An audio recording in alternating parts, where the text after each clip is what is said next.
Hello everyone, welcome to legal lore by Anusha.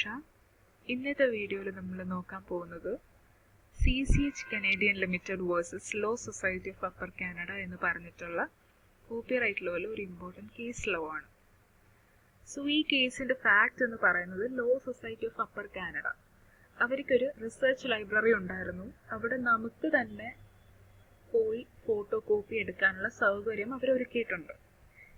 ഈ CCH Canadian ഇവർക്കെതിരെ sue ചെയ്യുകയാണ്. അവർക്ക് 11 സ്പെസിഫിക് വർക്കിൻ്റെ മുകളിൽ കോപ്പിറൈറ്റ് പ്രൊട്ടക്ഷൻ ഉണ്ട്.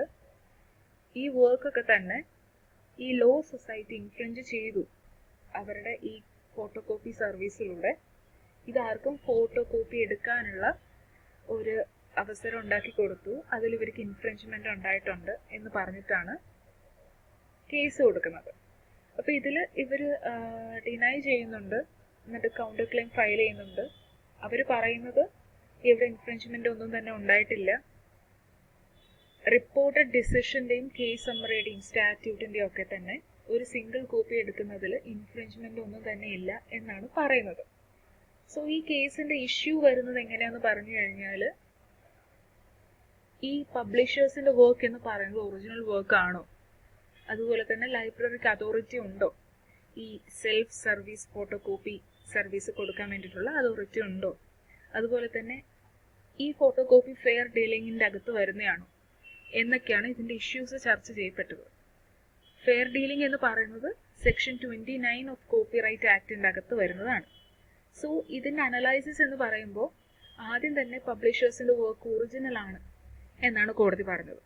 അവിടെ കോടതി ടെസ്റ്റ് ഫോർ ഒറിജിനാലിറ്റി അപ്ലൈ ചെയ്തിട്ടുണ്ടായിരുന്നു.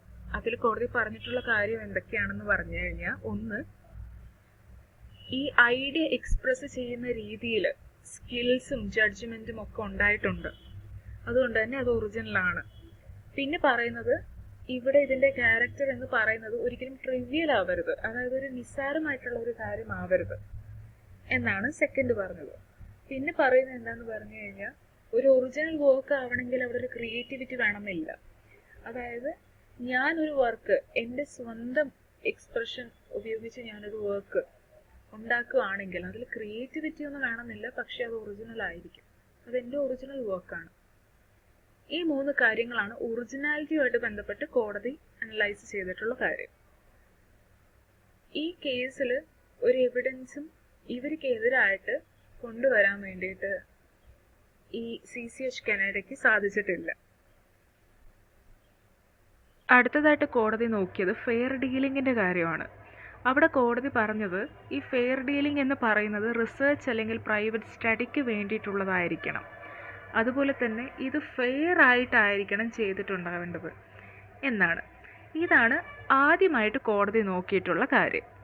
നെക്സ്റ്റ് എന്ന് പറയുന്നത് ഇതിൻ്റെ സീരീസ് ഓഫ് ഫാക്ടേഴ്സാണ്. എന്തിനു വേണ്ടിയിട്ട്, എന്ത് പർപ്പസിന് വേണ്ടിയിട്ടാണ്, എന്താണ് ഇതിൻ്റെ ക്യാരക്ടറിസ്റ്റിക്സ്, എന്താണ്, എത്രത്തോളം യൂസ് ചെയ്തിട്ടുണ്ട്, ഇതിന് വല്ല ആൾട്ടർനേറ്റീവ്സ് ഉണ്ടോ, ഇതിൻ്റെ നേച്ചർ എന്താണ് എന്നുള്ള കാര്യങ്ങൾ കോടതി നോക്കിയിട്ടുണ്ട്. ഈ കേസിൻ്റെ ഡിസിഷൻ എന്ന് പറയുന്നത് ഇവിടെ ലൈബ്രറി ഇൻഫ്രിഞ്ച്മെൻറ്റ് ഒന്നും തന്നെ ചെയ്തിട്ടില്ല. ഇത് ബേസിക്കലി ഇവർ റിസർച്ച് പർപ്പസിന് വേണ്ടിയിട്ടാണ് നടത്തിയിട്ടുള്ളത്, അതുകൊണ്ട് തന്നെ ഇത് ഫെയർ ഡീലിങ്ങിൻ്റെ അകത്ത് വരുന്നതാണ് എന്നാണ് ഇവിടെ ഡിസിഷൻ വന്നത്. സോ ഇത്രയും പറഞ്ഞുകൊണ്ട് നമ്മൾ ഇന്നത്തെ വീഡിയോ ഇവിടെ അവസാനിപ്പിക്കുകയാണ്. Thank you every one for watching the video. Video ഇഷ്ടപ്പെട്ട ലൈക്ക് ചെയ്യുക, ഷെയർ ചെയ്യുക, സബ്സ്ക്രൈബ് ചെയ്യുക ചാനൽ. Thank you.